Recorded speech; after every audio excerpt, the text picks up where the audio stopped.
El Ecuador es uno de los países más megadiversos del mundo. Hablar de sus maravillas resulta inversamente proporcional a la corrupción de no pocos de sus políticos, a la desidia de quienes suelen perder el norte apenas llegan al poder, al menosprecio que le dan a casi todo aquello que no suponga dinero rápido y fácil. En el 2008, el pueblo decidió, sin saber muy bien qué significaba aquello, dotar de derechos a la naturaleza y sin temor a equivocarnos, podríamos afirmar que ese es el artículo de la Constitución más ultrajado de la historia de nuestras 20 constituciones. En el caso del medio ambiente, poco o nada valen los criterios de conservación ante la necesidad de recursos. El discurso ya nos lo sabemos. La falta de escuelas y de hospitales, de medicinas, de atención para poblaciones en estado de vulnerabilidad. Ese es precisamente el discurso que justificó siempre la depredación y el inobservar consideraciones legales, tanto criollas como internacionales. Lamentablemente hay costumbres que perviven y que no cambian con el cambio de gobernantes. Freddy Alarcón, asambleísta por Sucumbíos, vicepresidente de la Comisión de Biodiversidad y Recursos Naturales. Buenos días, bienvenido a Contacto Directo.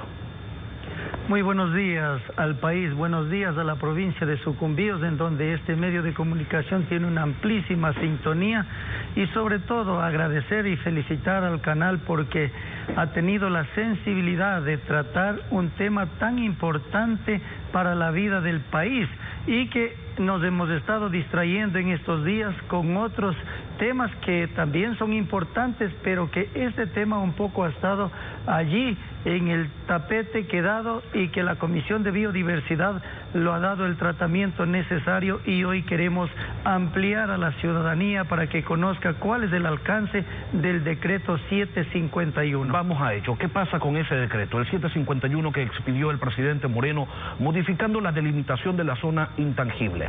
Resulta que en la consulta popular de febrero el pueblo ordenó al gobierno que se amplíe esta zona intangible en 50.000 hectáreas y se reduzca el área de explotación a tan solo 300 hectáreas. Pero en el decreto se crea una zona de amortiguamiento de 10 kilómetros de ancho donde se prohíbe toda actividad menos la actividad petrolera. ¿A quién le quieren ver la cara? Allí está el problema, amigos televidentes, ciudadanos del país. Aquí ya nos vemos claramente abocados a una contradicción normativa y constitucional.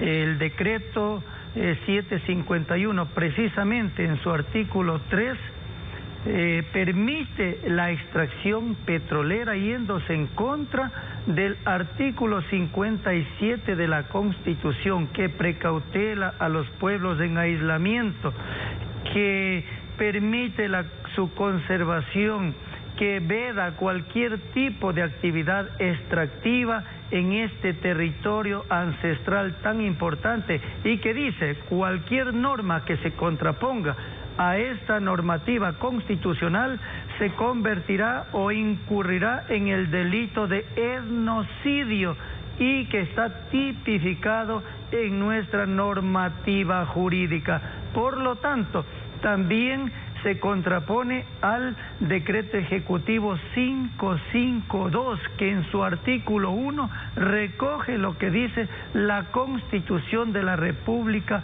del Ecuador. Aquí queremos decirle al pueblo ecuatoriano que no solamente los ambientalistas, no solamente los grupos que defienden la naturaleza están preocupados, estamos preocupados básicamente quienes somos integrantes de la Comisión de Biodiversidad y Recursos Naturales, que le hemos dado el tratamiento necesario, responsable a este decreto, y que hemos pedido comparecer a los responsables que tienen que ver con el alcance de este decreto ejecutivo. Sí se supone que la zona de amortiguamiento es para proteger la zona intangible. No solo que es lógico, sino que estaba escrito que allí no se podían desarrollar actividades extractivas, sino únicamente con la excepción de aquellas que se realizan de manera direccional.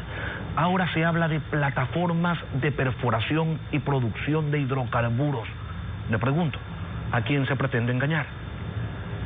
Bueno, yo creo que aquí, usted decía a quién quieren ver la cara. Yo creo que a todo el pueblo ecuatoriano, sí, a todo el pueblo ecuatoriano, porque todos sabemos, y quienes vivimos en una provincia en donde ya lleva más de 50 años de extracción petrolera, en donde nos han dejado la enfermedad, la contaminación, y poco se ha revertido los recursos para atención a estas provincias. Hoy mismo vemos que tenemos una vía en pésimo estado que está intransitable, que tenemos que dar la vuelta 12 horas por Riobamba, por Baños, por Puyo, por Napo, por Orellana para llegar a Sucumbíos, lamentablemente, y todos sabemos que al construir plataformas petroleras necesariamente tienen que construir carreteras, tienen que depredar la naturaleza, tienen que construir otras obras de infraestructura, y el problema más grande que nos vemos abocados en este caso es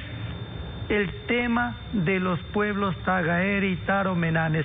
Ellos no solamente permanecen en un solo lugar, mire que durante el territorio, dice su cosmovisión, su historia, que ellos están en constante circulación, porque en cierto tiempo de la estación anual ellos buscan alimento en un lugar, buscan cazar, buscan pescar, cosechar alimentos, y en cualquier momento se van a encontrar con los trabajadores, porque ellos circulan en forma temporal en cada cierta estación del año, y allí va a haber el problema de los enfrentamientos, y eso queremos evitar. Recuerde que en esta región, en este sector, ya hubieron muertes de enfrentamientos, hubieron personas lanceadas por los Tagaeris, Taromenanes, que son no contactados, y al tener su primer contacto, obviamente que ellos van a actuar y se van a asustar al ver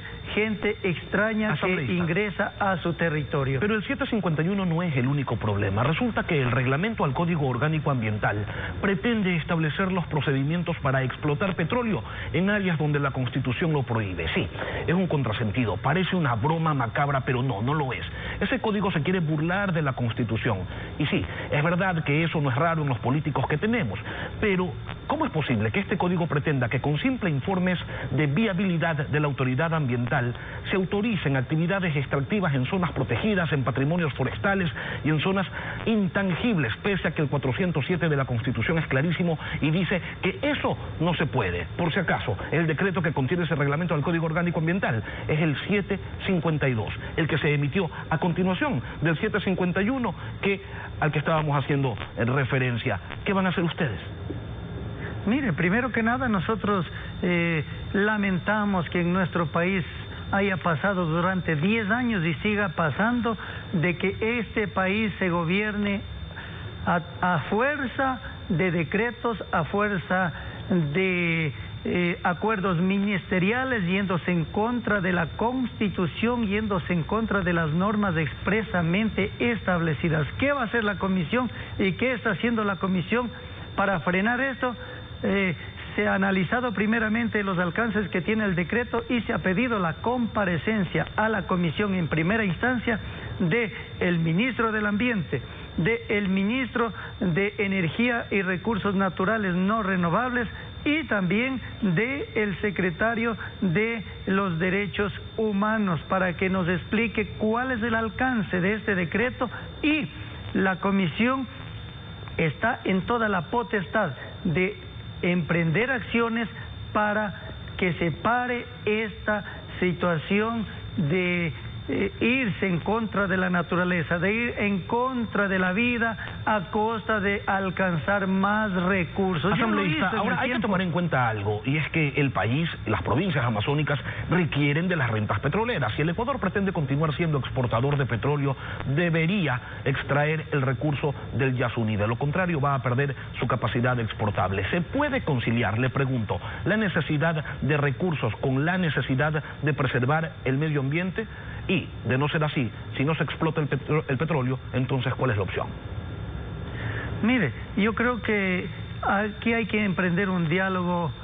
Por eso yo decía al inicio, con estas medidas que nos ponen por debajo y que son realmente dolorosas para ciertos sectores como los pueblos no contactados, y con otras noticias que salen a día nos quieren distraer la atención. Yo creo que esto tenía que haberse tratado de manera seria, de manera abierta, de manera amplia y no darnos una sorpresa. Yo creo que estamos abocados, sí, a un diálogo, a conversar. Los recursos son importantes en el país, pero no puede ser posible que tengamos recursos a costa de depredar la naturaleza, a costa de irnos en contra de los pueblos no contactados y de irnos en contra de la Constitución de la República, que hay que buscar una salida jurídica a este problema, que ya no es un problema de un territorio, no es un problema local, es un problema nacional, porque aquí hemos tenido la presencia en la comisión de muchos entendidos, de expertos, y ahora, también a todo esto, ¿las provincias amazónicas están recibiendo los recursos que les corresponde por la explotación del crudo? Mire, nosotros dimos una ley amazónica en el año 2018, el 21 de mayo ingresó al registro oficial y lamentablemente hemos conversado con los alcaldes, con los prefectos, con los presidentes de las juntas parroquiales, hasta ahora no se le entregan los recursos por el incremento de la ley amazónica de $1 a $2 por cada barril de petróleo. Con estos recursos lo que se pretendía y lo que pretendimos los asambleístas amazónicos es que se deje de ser las provincias más pobres del país y nosotros también tengamos buenas vías, tengamos universidad, que clama la población de Sucumbíos, de Orellana. Eso es lo que pretendía y realmente le hemos llamado también al ministro de Finanzas para que nos explique por qué no se cumple lo que dice la ley amazónica. Freddy Alarcón, vicepresidente de la Comisión de Biodiversidad, gracias por venir a Contacto Directo.